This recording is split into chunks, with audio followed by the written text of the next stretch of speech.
Good evening, everyone. I'm Kubrali, and you're watching Awaz News. Tonight, I'll be taking you to top news across Canada. LCBU extending hours across province ahead of possible strike. Voters head to polls for Toronto by-election, all eyes on whether Liberals hold seat. Fourth teen girl pleads guilty to manslaughter in death of Toronto homeless man. Do you have special memories of the Ontario Science Centre? We want to hear from you. Vehicle driven by Ontario women wanted for abducting 3 sons found in Saskatchewan. 14-year-old boy facing 2 counts of first-degree murder in connection with an external shooting investigation. Wrong-way driver charged after collision on Highway 400 near Barrie, OPP. These were the headlines, and now let's go through the details. A 14-year-old boy has been charged in connection with a mass shooting that took the lives of 2 men and wounded 3 others. Early this month in North Etobicoke, police say the shooting happened at around 11 p.m. on June 2nd in Rexdale. Police say that a group of men were gathered outside North Albion Collegiate Institute following a soccer game when at least 2 suspects got out of the vehicle and began shooting indiscriminately. During a news conference on Monday, Deputy Sergeant Philip Campbell said that the teen has taken into custody following a stolen vehicle investigation a few hours later. He has now been charged with 2 counts of first-degree murder and 7 counts of attempted murder. The additional charges relate to 4 other people who police say were in a parking lot at the time but were not struck by gunfire. The victims were playing games and enjoying each other's company.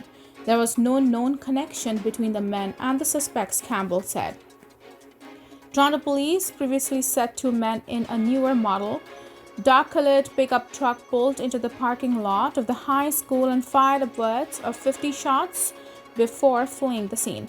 Dilroy George Park, 61, of Maple died shortly after the shooting, while and 46-year-old Toronto resident Seymour Gibbs succumbed to his injuries 3 days later. Campbell said that of the 3 men who were injured, one of them has life-altering injuries. Police continue to look at least 1 additional suspect. The investigation is ongoing. The abrupt closure of the Ontario Science Centre, a beloved North York museum visited by generations of Torontonians over the past 5 decades, was described by Mayor Olivia Chow as a painful loss to the city. Gates were erected at the Don Mills Road facility on Friday morning, just hours before the provincial government announced that it would be immediately and permanently closing the museum due to structural issues with the site's roof. A recent engineering report released by the Ford government identified issues with a number of roof panels, indicating that there was a risk of failure as early as this winter due to snow. The report noted that the museum would only be safe to occupy until the end of October, and the province said staff would need that time to vacate the site. Residents in the city and province with fond memories of the museum expressed frustration and sadness upon hearing the news. Ontario NDP leader Merit Stiles called the closure heartbreaking, particularly to those in Flemington Park and North Cliff Park who are seeing a vital institution ripped from their community. Do you have special memories of the popular Toronto attraction, or remember your first visit to Toronto, Ontario Science Centre? What made the original building special? How has the closure impacted to you and your family? Awaz News wants to hear from you. Police in Saskatchewan have recovered a vehicle they believe was used by an Ontario woman to abduct her 3 children last week. Late last year, 55-year-old Astrid Skiller of Clarington, Ontario, disappeared with her 3 sons, Leon, 12, Christopher, 11, and 9-year-old Thomas. In late January, Durham Regional Police Service (DRPS) issued a news release asking for the public's help to locate Skiller, who was wanted for 3 counts of abduction by parent and 1 count of disobey court order. A warrant was issued in Ontario on January 24th.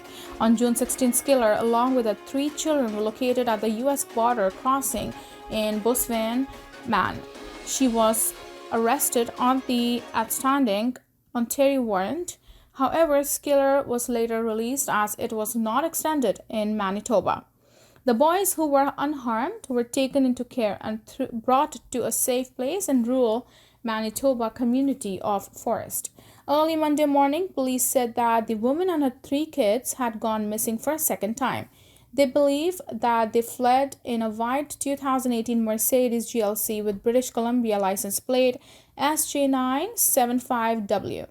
On Friday, Saskatchewan RCMP said they received a report of an abandoned vehicle at Pine Creek Regional Park, which is located in the Cypress Hills between the communities of Shaunavon and East End. The abandoned vehicle is a white 2018 Mercedes GLC and is determined to be the vehicle previously associated with 55-year-old Astrid Skiller, the RCMP said in a news release. Skiller, along with her children, were not with the vehicle and has not been found, they said. Police said that their investigation has determined that she may have been seen last on June 19 in the Pine Creek Regional Park area with her children and also in Assiniboia, Saskatchewan, sometime with past week. A warrant from Ontario remains in place for Skiller, however, it does not extend into the province of Saskatchewan. Police said at this time there is no evidence to determine the children are in imminent danger and an Amber Alert is not being issued.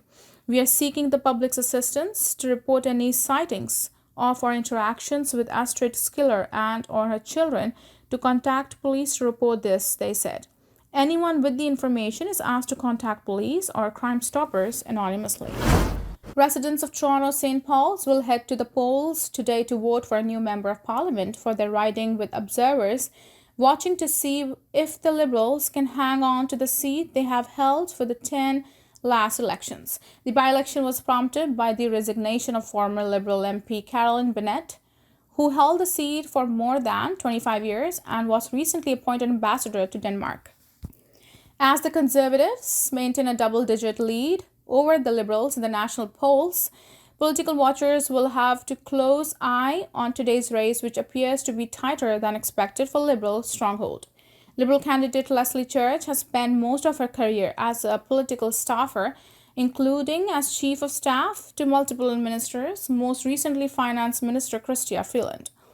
Her primary opponent, Conservative candidate Don Stewart, is a financial and marketing specialist. Stewart previously worked for the public affairs firm owned by Jenny Byrne, a longtime Conservative campaign director and a key, if currently an official, advisor to party leader Pierre Poilievre. The LCBO says it will be extending store hours starting this week in response to a potential strike involving its unionized workers. On Thursday, Crown Corporation said all of its stores will open early at 9:30 a.m. and many will stay open until as late as 10 p.m. to ensure customers have ample time to shop. The closing hours will vary by location, the LCBO said in a news release.